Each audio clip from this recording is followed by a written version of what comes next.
नमस्कार, मी पंजाब डक. सगळ्यात जास्त पश्चिम महाराष्ट्र म्हणजे सोलापूर जिल्हा, सांगली जिल्हा, पुणे जिल्हा, सातारा जिल्हा, कुडाळ, कोकणपट्टी, त्याच्यानंतर आपलं धाराशिव जिल्हा, लातूर जिल्हा, बीड जिल्हा, अहिल्यानगर, म्हणजे ह्या पट्ट्यामध्ये काही काही ठिकाणी अति मुसळधार पाऊस पडणार आहे. म्हणून ह्या जिल्ह्यातल्या शेतकऱ्यांनी अंदाज लक्षात घ्यायचा. इतका मुसळधार पाऊस पडल्यामुळे काय होणार आहे, त्या तळ्याला पाणी येणार आहे. तळ्याचं पाणी उजनीचं सोडावं लागणार आहे.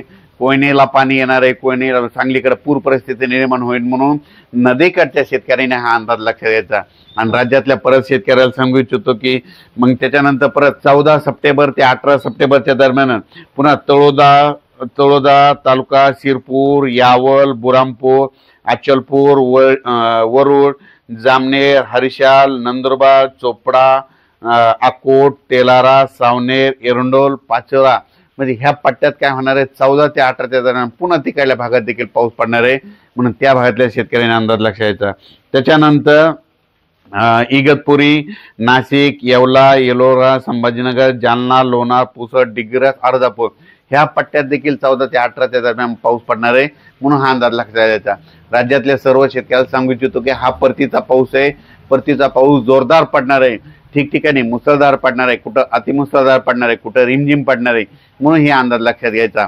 राज्यात आता सविस्तर सांगतो, मुंबईला देखील मुंबई, इगतपुरी, नाशिक, नंदुरबार, धुळे, जळगाव ह्या पट्ट्यात देखील 14 ते 18च्या दरम्यान काही ठिकाणी अतिमुसळधार पाऊस पडणार आहे. कुठं मुसळधार, कुठं रिमझिम, कुठं पेनरोलचा पाऊस पडणार आहे. म्हणून शेतकऱ्यांनी आणि जनतेने हा अंदाज लक्षात घ्यायचा. त्याच्यानंतर कोकणपट्टीला देखील संपूर्ण त्या कोकणपट्टीच्या जिल्ह्यामध्ये चांगला जोराचा पाऊस पडणार आहे. म्हणून कोकणातल्या सगळ्या शेतकऱ्यांनी अंदाज लक्षात घ्यायचा. पश्चिम महाराष्ट्रामध्ये सांगली जिल्हा, सातारा जिल्हा, पुणे जिल्हा, अहिल्यानगर, सोलापूर जिल्हा, धाराशिव जिल्हा ह्या सगळ्या जिल्ह्याला सांगू इच्छितो की 13 ते 18च्या दरम्यान काही काही ठिकाणी अहिल्यानगरमध्ये देखील मुसळधार पाऊस पडणार आहे. कारण की आतापर्यंत अहिल्यानगर भागामध्ये काही जे भाग आहे समजा त्या भागामध्ये पाऊस पडलेला नाही. पण ह्या पावसामध्ये अहिल्यानगर भागात सगळीकडे शेतातून पाणी बाहेर निघता ओढी नाले, नदी नाले एक होणार आहे. म्हणून अहिल्यानगर जिल्ह्यातल्या सर्व तालुक्यातल्या शेतकऱ्यांनी हा अंदाज लक्षात घ्यायचा. सातारा जिल्ह्यात खूप मोठा पाऊस पडणार आहे. सातारा जिल्ह्यातल्या शेतकऱ्यांनी हा अंदाज लक्षात घ्यायचा. पुणे जिल्ह्यामध्ये जितके तालुके तितके जिल्हे तितकं सगळीकडे पुणे जिल्ह्यामध्ये 13 ते 18च्या दरम्यान खूप मोठा पाऊस राहणार आहे.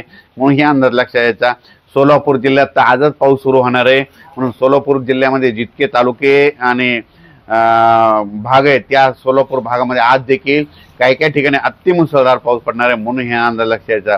लातूर जिल्ह्यातल्या शेतकऱ्याला सांगू इच्छितो की लातूर जिल्ह्यात देखील खूप पाऊस मोठा पडणार आहे. म्हणून काही काही ठिकाणी मोठा, कुठं लहान, कुठं कमी, पण त्याच्यामुळे परत तुमच्या मांजरा नदीला पाणी येणार आहे आणि मांजरा धरणाचे परत पाणी सोडावं लागणार आहे. म्हणून हे देखील अंदाज लक्षात घ्यायचा. त्याच्यानंतर संभाजीनगर, जालना जिल्हा आणि परभणी जिल्हा आणि बुलढाणा जिल्हा ह्या जिल्ह्यात देखील म्हणजे आजच पाऊस 13 पासूनच आज पावसाला सुरुवात होणार आहे. 17 तारखेपर्यंत राज्यात दररोज वेगवेगळ्या भागात पाऊस पडणार आहे. म्हणून ह्या 4 जिल्ह्यातले अंदाज शेतकऱ्यांना लक्षात घ्यायचा. त्याच्यानंतर परभणी, नांदेड, हिंगोली, वाशिम ह्या पट्ट्यातल्या शेतकऱ्याला सांगू इच्छितो की म्हणजे आज 17 तारखेपर्यंत या 4 जिल्ह्यामध्ये चांगला पाऊस पडणार आहे. म्हणून हे अंदाज लक्षात घ्यायचा. त्याच्यानंतर सांगायचं झालं तर अकोला जिल्हा, अमरावती, वर्धा, नागपूर, भंडारा ह्या पट्ट्यात देखील 14 ते 18च्या दरम्यान जोराचा पाऊस पडणार आहे. म्हणून हे लक्षात घ्यायचं. अमरावती, अकोला सगळीकडे जवळपास सांगायचं झालं तर पूर्व विदर्भ, पश्चिम विदर्भ म्हणजे 6-5-11 जिल्ह्यामध्ये सगळीकडे मध्ये 14 ते म्हणजे आजपासूनच 12 ते 17 दरम्यान जोराचा पाऊस पडणार आहे. म्हणून हे लक्षात घ्यायचं. आता मराठवाड्यात देखील सगळ्याच जिल्ह्यामध्ये ह्यामध्ये 6 दिवसामध्ये जोराचा पाऊस पडणार आहे. म्हणून मराठवाड्यातल्या सर्व शेतकऱ्यांनी हा अंदाज लक्षात घ्यायचा. त्याच्यानंतर तेलंगणा, आपल्या बाजूला तेलंगणा आणि कर्नाटक आहे आणि आंध्र प्रदेश, तेलंगणा, आंध्र प्रदेश, कर्नाटक त्या सगळ्या जिल्ह्यातल्या शेतकऱ्याला सांगू इच्छितो की म्हणजे त्या राज्यातील जिल्ह्यातल्या शेतकऱ्याला सांगू इच्छितो की जवळपास तुमच्या इकडं म्हणजे 13 सप्टेंबर ते 22 सप्टेंबर दरम्यान चांगला दररोज वेगवेगळ्या भागात जोराचा पाऊस तेलंगणा, आंध्र प्रदेश, कर्नाटकमध्ये पडणार आहे. म्हणून हे अंदाज लक्षात घ्यायचा.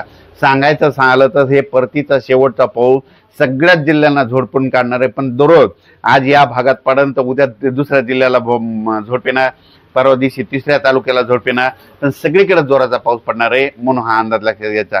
शेतकऱ्यांचं ज्यांचं सोयाबीन काढणी चालू आहे, मूग काढणं चालू आहे, उडीद काढणं चालू आहे, तुम्ही काय करायचं, जसे वेळ भेटेल, आता समजा याच्यामध्ये काय होणार आहे, या सप्टेंबर महिन्यात जशी वेळ भेटेल तसं तुम्ही काढायचं, दुपारपर्यंत काढायचं, 1 घंटा ऊन द्यायचं, लगेच उचलायचं आणि झाकून ठेवायचं. असं केल्याच्या नंतर तुमचं सोयाबीन मूग असो ते भिजणार नाही, म्हणून हे लक्षात घ्यायचं. अचानक वातावरणात बदल झाला तर लगेच एक मेसेज दिला जाईल. परतीचा पाऊस राज्याला झोडपून काढणार आहे, म्हणून हा अंदाज लक्षात घ्यायचा. धन्यवाद.